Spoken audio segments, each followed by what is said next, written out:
ഇന്ന് ഓരോ ടീം അല്ലെ ഇത് പറയുന്നതിന് മുന്നേ 5 ടീമുകളും ഈ വേദിയിലേക്ക് കടന്നു വരിക. ഒരാൾ പോലും മിസ്സാവണ്ട കേട്ടോ. കിട്ടിയ അവസരം മുന്നിലേക്ക് വന്നു. ഓക്കെ, ഒരൊറ്റയാൾ മിസ്സാവണ്ട. അവിടെ ഒരു മഞ്ഞ കളറിന് കാണുന്നുണ്ടല്ലോ. ഇപ്പൊ നീ ടീമിലല്ലേ, ഇങ്ങോട്ട് വാ. അതന്നെ.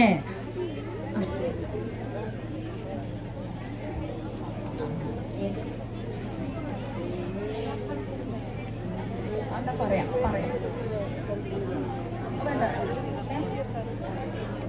തൃശ്ശിവ ടീമിലുള്ളയും വേദവതി ടീമിലുള്ളയും കുട്ടികളെ 2 കുട്ടികൾക്ക് കഴിയാത്തത് കൊണ്ട് ഹോസ്പിറ്റലിൽ പോയിട്ടാണുള്ളത്.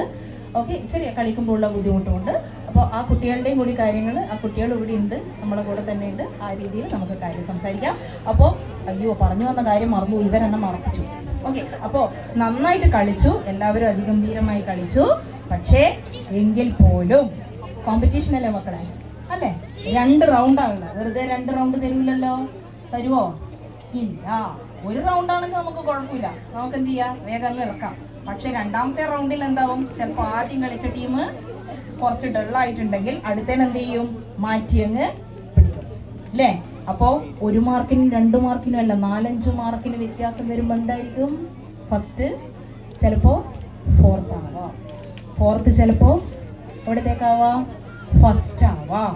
കൈകുട്ടി കളി എന്ന് പറയുമ്പോൾ ഓരോ ജില്ലയിലും വ്യത്യസ്ത രീതിയിലാണ് മക്കളെ നടക്കുന്നത്.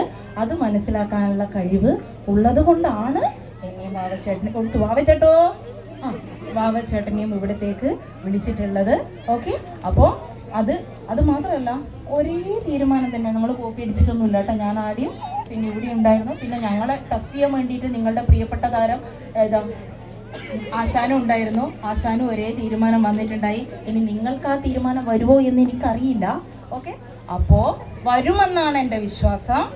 അത്രയും ഒരു മാറ്റവും ഇല്ലാത്ത രീതിയിൽ ചില മാർക്കുകൾ പോലും ഒരേ രീതിയിൽ വന്നിട്ടുണ്ട്. ഇവിടെ ഉണ്ട് കേട്ടോ. ഇത് നിങ്ങൾക്ക് പരിശോധിക്കാം. ഇത് ഞാൻ കൊണ്ടുപോകുന്നതിൽ ഇടവെക്കും, നിങ്ങൾ എടുത്തു നോക്കിക്കോളൂ. ഓക്കെ, കമ്മിറ്റിക്കാരോട് ചോദിക്കുന്നു വേണ്ട, എടുത്തോ. ഓക്കെ, അപ്പോൾ ഇനി 2-3 കാര്യങ്ങൾ പറയാം. പറയുന്നതിന് മുന്നേ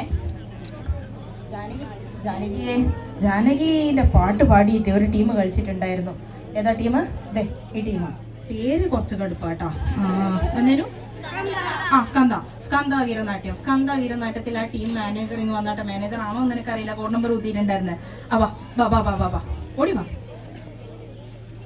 ആ പാട്ട്, ആ ജാനകിയുടെ പാട്ട് ആരുടെയെങ്കിലും ഫോണിലുണ്ടെങ്കിൽ ഒന്ന് പ്ലേ ചെയ്യുമോ? ഒന്ന് പ്ലേ ചെയ്തിട്ടുണ്ടെങ്കിൽ വലിയ ഉപകാരം. കാരണം ഈ എക്സ്പ്രഷൻ ജനിച്ചു കഴിഞ്ഞിട്ടുണ്ടല്ലോ, എനിക്ക് തോന്നുന്നു ആശാനെ തോപ്പിക്കാൻ വേണ്ടിയിട്ടാണ് തോന്നുന്നു. അത്രയും മനോഹരമായി അഭിനയിച്ച് ചിരിച്ച് ചെയ്തിട്ടുണ്ടായി. അതിൽ പ്ലസ് പോയിന്റ് ഉണ്ട് കേട്ടോ, ഇവിടെ എഴുതി വെച്ചിട്ടുണ്ട്. ഓക്കെ, നല്ലൊരു കൈയടി കൊടുക്കാം. ആദ്യത്തെ പാട്ടിൽ കിട്ടിയില്ലെങ്കിൽ ഞാൻ ഇതിൽ ആശാനെ തോപ്പിച്ചിരിക്കുന്നുള്ള രീതിയിൽ ചിരിച്ചിട്ടോ തറങ്ങണ്ണാൻ ഇങ്ങനെ നോക്കുകയും ചെയ്യുന്നുണ്ട്. ആശാനെ കണ്ടില്ല, ആശാനെ പാരയാണ് കേട്ടോ. ഓക്കെ, സൂക്ഷിച്ചോളൂ. അപ്പൊ അതിമനോഹരമായിട്ട് നമുക്ക് ഇത് കഴിഞ്ഞതിന് ശേഷം ആശാന്റെ കൂടെ ഒന്ന് കളിക്കണം കേട്ടോ. കളിക്കട്ടെ? അതാണ്. ഓക്കെ, അടിപൊളി.